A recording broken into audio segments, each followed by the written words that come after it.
오늘 본문 말씀인 이 에베소서 1장부터 3장까지는 이 바울의 예수 그리스도의 그 복음의 참된 의미가 무엇인지, 그리고 예수 그리스도의 복음이 충만한 그러한 교회의 모습은 어떠한 것인지를 설명하고 있습니다.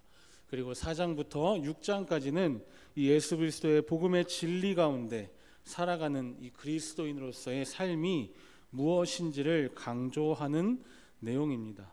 그런데 중요한 사실은 오늘 바울이 예수 그리스도의 복음은 무엇이고 그 복음이 충만한 교회는 어떤 곳인지를 말하고 있는 이 에베소서 1장부터 3장까지의 말씀의 마지막 내용이 바로 교회를 위한 바울의 기도라고 하는 사실입니다.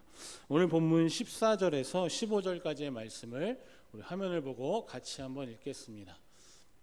14절, 15절 말씀입니다. 시작.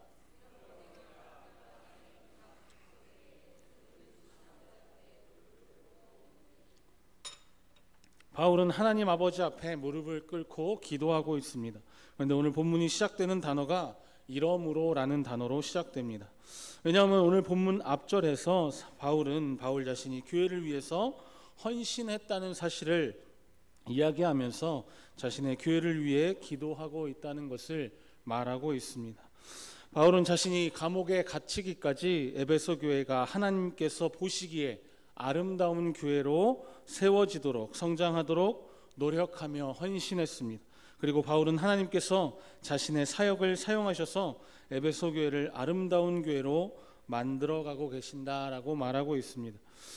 이러므로 하나님께서 바울을 에베소 교회의 일꾼으로 삼아주셔서 바울이 교회의 사역자가 되었으므로, 그러므로 바울은 교회를 위해서 기도한다라는 이야기입니다.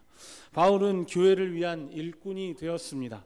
하나님께서 그를 에베소 교회를 하나님께서 보시기에 아름다운 교회로 바꾸어 가시는 일에 일꾼으로 부르심 받았고 그 도구로 쓰임을 받았습니다. 그런데 바울은 그렇기 때문에 자신이 최선을 다해 편지를 쓰고 있다고 말하지 않고, 그렇기 때문에 자신이 최선을 다해 교회 행정을 처리하고 있다라고 말하고 있지도 않습니다. 바울은 그러므로 하나님께서 자신을 교회의 일꾼으로 세워주셨기 때문에 자신은 교회를 위해서 기도한다라고 말하고 있는 것입니다. 저는 교회에서 여러 가지 사역을 맡은 전도사입니다. 제가 특별히 교육부서에서 유치부 청년부를 맡고 있는데요. 그렇다면 저에게 있어서 가장 중요한 일은 어떤 일일까요? 물론 행정적인 일도 중요하고 여러 가지 교회의 업무를 보는 일도 너무나도 중요하겠지만, 저에게 있어서 가장 중요한 일은 청년부 안에 또 유치부 안에 있는 영혼들을 돌보고 그들을 위해서 기도하는 것입니다. 만약 우리 가운데 목장의 리더로 또 한 어떤 부서에 장으로 섬기고 계신 분이 계시다면 그분의 가장 중요한 사역은 무엇일까요? 바로 목장의 목원들을 위한 기도, 또 교회 안의 성도들을 위한 간절한 기도일 것입니다. 만일 우리 가운데 성가대로, 교회학교 교사로 여러 가지 모양으로 섬기는 분들이 계시지만, 그렇다면 우리의 사역 가운데 우리가 찬양을 올려드리고 또 물론 여러 가지 사역으로 하나님께 영광을 돌리는 일을 하고 있지만, 그 중에서도 우리가 가장 먼저 해야 하고 가장 먼저 준비해야 될 것은 바로 내가 속한 부서를 위한 기도를 하는 것입니다. 그리고 무엇보다 내가 속한 이 교회 공동체를 위해서, 또 리더를 위해서 기도하는 것입니다. 그리고 이처럼 우리가 맡은 사역을 위해서 기도하면서 우리가 교회를 위해서 기도하는 것이 우리의 가장 중요한 사명이고 사역인 것입니다.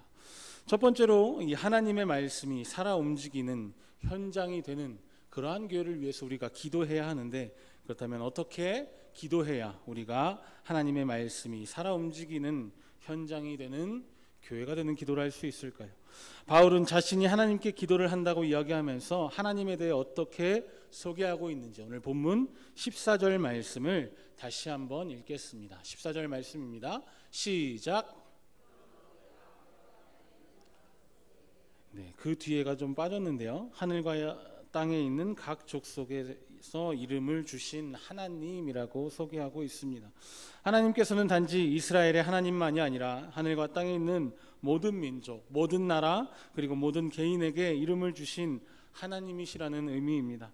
왜 바울은 자신이 교회를 위해 기도한다고 하는 이야기하는 이 구절에서 하나님을 모든 족속에서 이름을 주신 분이라고 소개하고 있을까요? 바울은 에베소 교회에 보내는 편지인 이 에베소서에서 하나님께서 보시기에 아름다운 교회의 모습이 무엇인지 설명합니다.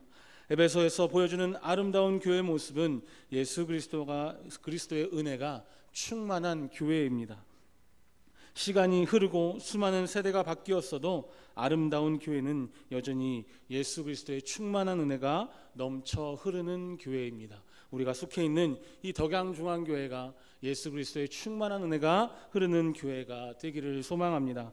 그 예수 그리스도의 은혜 가운데 화목이 일어나고 지속적으로 성장해서 부흥하는 교회, 그것이 바울이 이야기하는 아름다운 교회의 모습입니다. 그러나 이와 같은 교회의 모습은 바로 에베소 교회라는 구체적인 교회 현장에서 현실로 이루어져야 하는 것입니다. 바울이 에베소 교회를 위해 기도하는 이유는 교회에 대한 하나님의 말씀이 부족했기 때문이 아닙니다. 교회를 향한 하나님의 비전과 꿈이 불분명했기 때문도 아니었습니다. 바울이 교회를 위한 일꾼이 되어서 하나님께 간절히 올려드렸던 기도는 하나님께서 보여주시는 교회에 대한 비전의 말씀이 바로 교회에서 구체적으로 실현되기를 바라는 기도였던 것입니다. 교회 안에 어떤 소망이 없기 때문에, 교회 안에 어떤 비전이 없기 때문에, 교회 안에 말씀이 없기 때문에 그것을 구한 기도가 아니라 바로 그 말씀이, 그 비전이 하나님의 교회 사역인 이 현장에서 이루어지기를 바라는 기도였습니다. 그래서 바울은 하나님께서는 하늘과 땅의 모든 족속, 그 족속에는 에베소에 살아가는 사람들도, 그리고 우리 민족도, 바로 지금 여기 있는 우리도 포함됩니다. 그 모든 민족에게 이름을 주신 분이라고 소개하고 있는 것입니다. 우리는 에베소서를 통해서 하나님께서 원하시는 아름다운 교회의 모습이 무엇인지를 말씀을 통해 알게 되었습니다. 예수 그리스도의 은혜가 충만한 교회입니다. 세대가 세대를 이어서 그리스도의 은혜를 충만하게 경험하는 교회입니다. 어른들이 경험한 그리스도의 은혜가 우리의 다음 세대인 우리 유치부 아이들과 아동부, 또 청소년들, 청년들도 또 그리스도의 은혜를 동일하게 경험하는 교회여야 합니다. 그 충만한 은혜 안에서 화해와 화목이 일어나고 지속적으로 자라나서 성장하고 부흥하게 될 것입니다. 우리가 부흥을 외치고 부흥을 위해 기도하지만 사실 우리의 부흥의 원리는 회개에서부터 시작합니다. 부흥운동은 회개운동이고 우리가 하나님 앞에 온전히 무릎 꿇는 회개가 일어나야 합니다. 교회의 성장은 사실 하나님께서 하실 일이고 하나님의 능력입니다.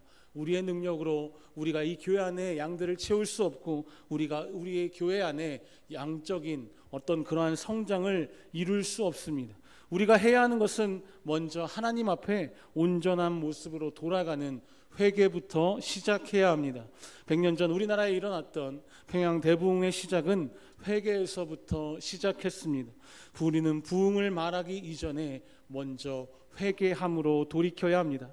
작은 의미에서 보면 우리가 회개함으로써 하나님 앞에 온전한 모습으로 세워지는 것입니다. 진짜 그리스도인다운 그리스도인의 모습으로 예수님을 닮아서 예수님의 향기를 바라고 또 그렇게 살아갈 때 예수님을 알지 못하는 사람들이 우리를 통해 그리스도께로 나아오게 될 것입니다. 그런데 우리는 너무 개인적인 신앙 가운데 살고 있습니다. 특별히 이 대한민국 땅 가운데 너무나 많은 개인주의적 신앙이 자리하고 있습니다. 나만 예수 잘 믿고 나만 천국 가면 되는 문제가 아닙니다.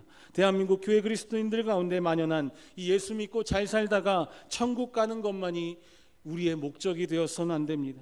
하나님께서 우리를 땅 가운데 보내신 이유, 교회를 세우신 이유는 교회를 통해서 우리 각 사람만이 복을 받기 위함이 아닌 것을 우리는 기억해야 합니다.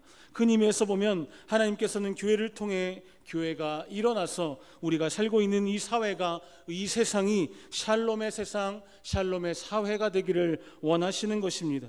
그 가운데 우리와 교회가 빛과 소금의 역할을 감당하기를 원하시는 것입니다. 성경에 나타나는 화와 복은 대부분 공동체에 초점이 맞춰져 있지만 우리는 개인에게만 적용하려고 합니다. 우리가 살고 있는 이 땅 가운데, 세상 가운데 정의가 강물처럼 흐르고 전쟁이 그치고 평화의 소식이 찾아오고 생명을 살리는 정치와 문화에 대해서는 전혀 관심이 없고 그저 이 세상과 마찬가지로 개인주의로 흘러가는 세상처럼 교회 안에도 개인주의적 신앙이 자리하고 있다라는 것입니다. 그런데 사회 구조가 또 세상이 악하게 돌아가고 있는데 그 악한 사회 속에서 살고 있는 개인만이 복을 받고 잘 살고 있다라고 하는 것은 어떻게 보면 우리도 그 악한 사회 구조 속에 일조하고 있는 것은 아닌지 한번 돌아보아야 할 문제입니다. 그러므로 교회가 무너지는데 세상이 점점 악해져 가는데 나만 잘 먹고 잘 살고 있다는 것은 오히려 논리적으로도 설명이 되지 않는 그러한 일이라는 것입니다. 하나님께서 이스라엘 백성들을 택하시고 언약을 체결하시고 율법을 주셔서 하나님 나라 백성이 되게 하신 것은 그들에게만 복을 주시고 그들만 선택하셔서 이스라엘 백성들이 잘 먹고 잘 살고 잘 되게만 하려는 그러한 의도가 아니었습니다. 이스라엘 백성들이 하나님을 섬기고 또 하나님을 통해 복을 받고 살아가는 모습들을 통해서 이방 민족들이 하나님을 경외하며 하나님께 돌아오게 하기 위함이셨습니다. 그러나 이스라엘 백성들은 하나님과 하나님의 약속 율법들을 자신의 민족만을 위한 복과 은혜로만 생각했습니다. 죄와 악이 가득한 세상에서 이스라엘 백성들만은 이방 사람들과 똑같이 행동하지 않고 똑같이 살아가지 않음으로 인해서 하나님의 영광을 나타내야 했지만 결국 그들은 세상이 무너지고 하나님이 세상에 무너져가고 또 하나님이 아닌 우상을 섬김으로 인해서 하나님께 징계를 받아야 했고 나라가 무너지는 일들이 반복되어야 했습니다. 그러나 그럼에도 그들이 회개하며 돌아올 때 하나님께서는 다시 그들을 용서해 주셨고 원래 하나님께서 원하셨던 이스라엘의 모습으로 회복됩니다. 우리가 드리는 예배의 본질도 사실은 회개입니다. 예배를 통해서 우리의 죄를 자복하고 하나님 앞에 다시 정결한 모습으로 돌아가야 하는 것입니다. 거기서 끝이 아니라 말씀을 듣고 우리의 모습을 돌아보며 잘못된 길로 가고 있던 그 발걸음을 돌이켜야 하는 것입니다. 회개가 무엇입니까? 바로 우리가 돌이켜 다시 그 잘못된 길로 가지 않는 것입니다.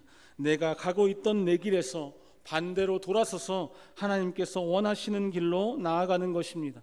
우리가 말씀을 듣는 이유 또한 무엇입니까?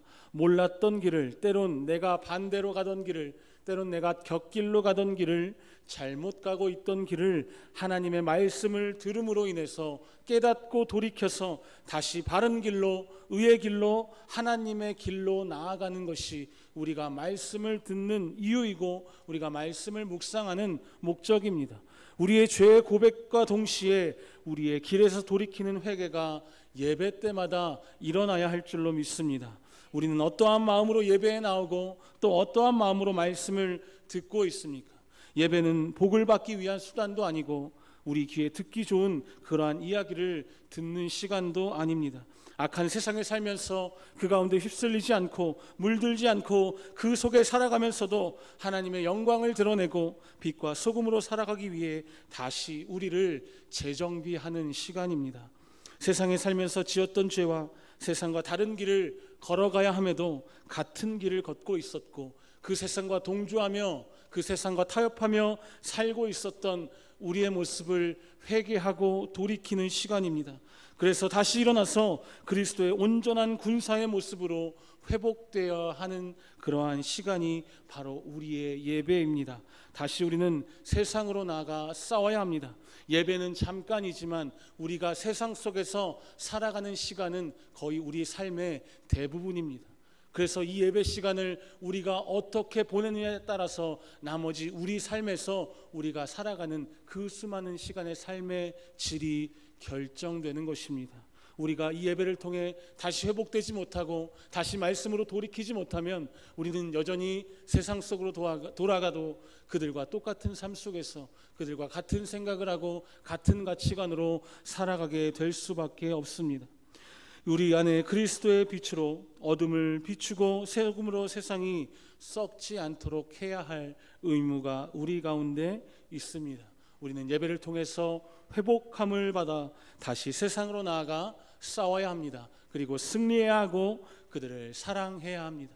그래서 궁극적으로는 하나님의 나라가 이 세상 가운데, 이 악한 시대 가운데 임할 수 있도록 우리가 그리스도인의 모습으로 온전히 살아내야 하는 것입니다. 바로 우리 교회가 그와 같은 교회가 되는 것이 우리의 비전이고, 하나님께서 우리에게 원하시는 모습이며, 하나님의 나라를 이 땅 가운데 이루며 살아가야 할 우리의 소명입니다. 그러므로 우리는 다시 한번 간절히 우리 교회를 위해서 기도했으면 좋겠습니다. 우리 교회가 하나님의 말씀, 곧 교회에 대한 하나님의 비전과 그 말씀이 살아 움직이는 교회로, 예배를 통해서 회개와 회복이 일어나는 현장이 되게 해달라고 기도하는 저와 여러분 되시기를 예수님의 이름으로 축복합니다. 두 번째로는 성도들의 속사람이 강건한 교회를 위해서 기도해야 합니다. 오늘 본문 16절 17절 말씀을 같이 읽겠습니다. 시작.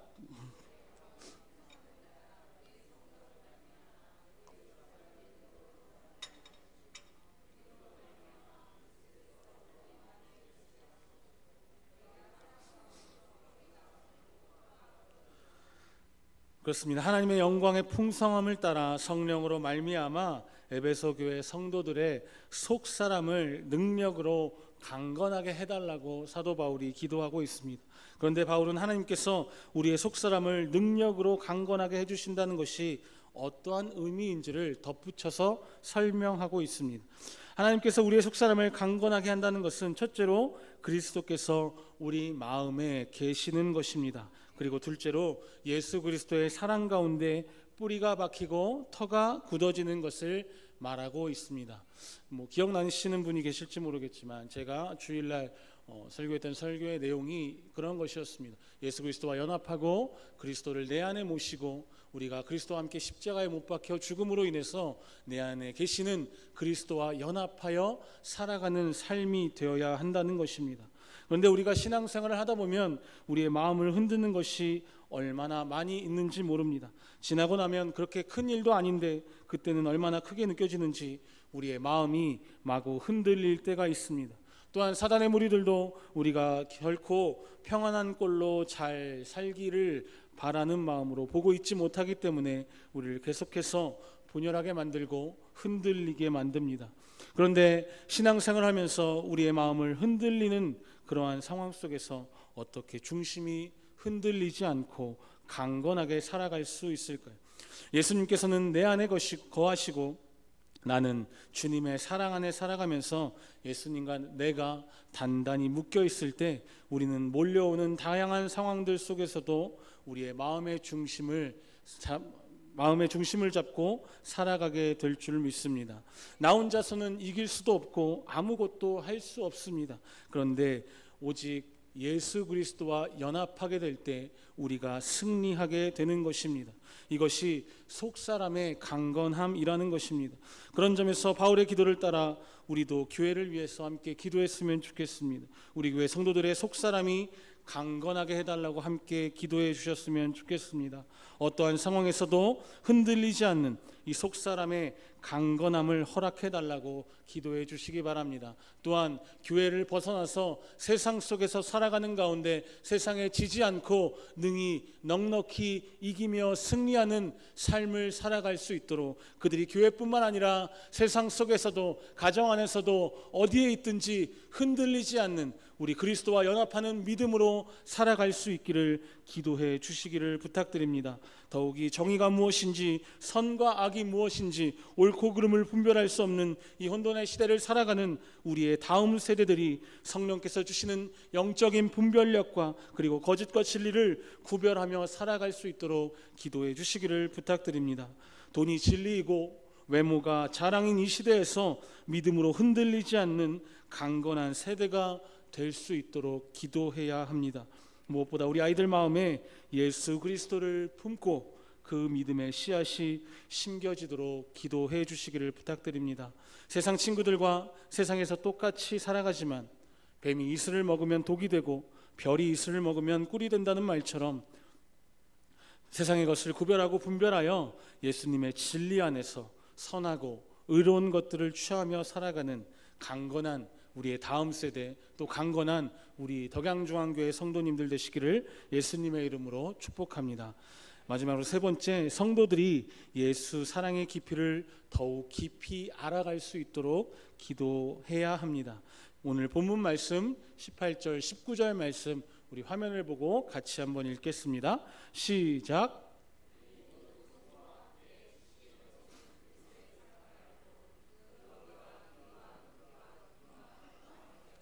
하나님의 모든 충만하신 것으로 너희에게 충만하시기를 구하노라.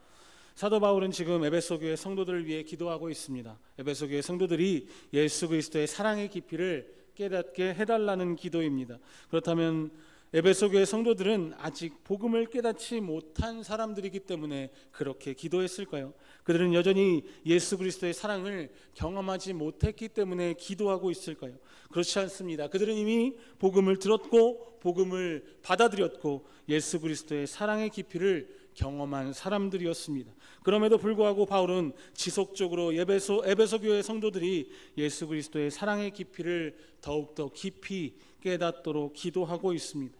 왜 그럴까요? 에베소 교회 성도들은 지금까지 경험한 그리스도의 사랑보다 더 깊은 은혜, 더 깊은 사랑, 더 넓은 은혜의 충만함을 경험해야 하기 때문입니다. 우리 교회도 이와 같은 기도가 필요합니다. 우리 교회 성도들은 이미 예수 그리스도의 사랑을 경험한 사람들이 많이 있습니다. 그러나 거기에서 끝나면 안 됩니다. 더욱 깊이 예수 그리스도의 사랑을 경험해야 합니다. 그래서 우리 믿음이 더욱더 그리스도 안에서 온전히 세워질 수 있도록 서로를 위해 중보하고 서로를 위해 격려하며 더욱더 믿음의 모습으로 서로를 중보하는 가운데 나아가야 합니다. 그래서 우리 어른들의 믿음이 선배님들께서 부모님들께서 먼저 하나 되고 감싸주고 사랑하는 예수님의 본을 우리 다음 세대들에게도 보여주셨으면 좋겠습니다. 아직 우리 다음 세대들이 예수님의 사랑을 경험하지 못하고 그 깊이를 알지 못할 때 그것을 어른들을 통해 간접 경험함으로 그 사랑을 체험할 수 있는 것이 바로 교회이고 교회 안에서 성도 간에 서로 사랑하는 사랑과 연합입니다. 우리가 눈에 보이진 않지만 우리 아이들이 교회 안에서 어른들의 모습을 보고 배우고 또 어른들의 모습을 통해 교회 생활을 배우며 살아갑니다. 지금 우리 다음 세대들이 어떠한 모습을 보고 어떻게 자라느냐에 따라서 그 아이들의 미래의 신앙생활의 모습도 우리가 알 수 있게 되는 것입니다. 그래서 어떻게 보면 우리 어른들의 교회에서 연합하고 또 사랑을 나누고 또 서로 중보하며 서로를 위해 축복하는 그러한 일들이 얼마나 중요한 것인지 한 번 더 생각해 보아야 합니다. 어른들의 또 믿음의 선배들이 교회 안에서 가정 안에서 서로 사랑하고 감싸주고 안아주는 모습들 또 하나 되는 모습들을 보면서 우리 다음 세대들도 교회 안에 예수님의 사랑이 가득하고 풍성한 모습을 보고 경험하게 되는 것입니다. 그런데 반대로 교회 안에 어떠한 어려움들과 또 다툼들과 연합하지 못하는 모습을 보게 되면 예수님에 대한 소망, 교회에 대한 소망도 품을 수가 없다는 것을 우리가 기억해야 합니다. 우리가 먼저 예수 그리스도와 연합함으로 또 그 그리스도와 연합한 우리가 우리 다른 성도들을 위해서 중보하고 또 사랑하고 연합함으로 우리가 먼저 하나님 안에 온전한 사랑을 이루어 갔으면 좋겠습니다. 그러나 우리의 모습을 통해서 우리의 다음 세대들도 우리의 어른들을 통해 더욱더 귀한 믿음을 그 마음 가운데 품고 살아가게 될 줄로 믿습니다. 이제 말씀을 마치겠습니다. 우리 믿는 성도들이 해야 할 많은 기도들이 있습니다. 특별히 나라와 민족을 위해서 열방과 또 땅끝에 있는 아직 복음이 들어가지 않은 그러한 선교지를 위해서 기도해야 합니다. 또 가정과 사업장을 위해서도 우리가 기도해야 합니다. 그런데 무엇보다 우리의 신앙생활이 시작되고 행복한 가정이 시작되며 우리의 직장과 사업장이 또 성장하기 위한 부흥되는 시작점은 바로 우리가 섬기고 있는 교회라는 사실을 우리가 늘 기억해야 합니다. 우리가 드리는 예배 때마다 회개와 회복의 역사가 일어나고 그 은혜로 우리가 세상에서 빛과 소금의 역할을 감당해야 될 줄 믿습니다. 나라와 민족을 위해서 기도해야 합니다. 나라가 어려운데 교회가 무너져 가는데 우리 개인만 잘 될 수도 없고 우리 가정만 잘 살 수도 없습니다.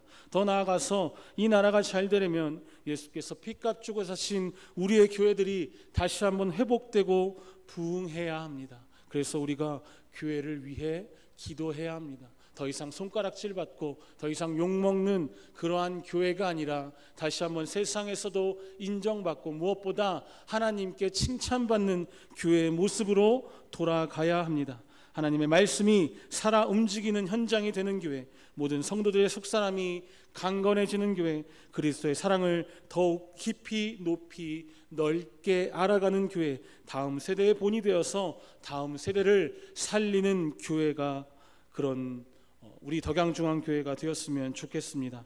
우리가 아는 것에서 깨달은 것에서 그치는 것이 아니라 교회가 또 그렇게 행동하는 교회가 되도록 함께 기도하는 저와 여러분 되시기를 예수님의 이름으로 축복합니다.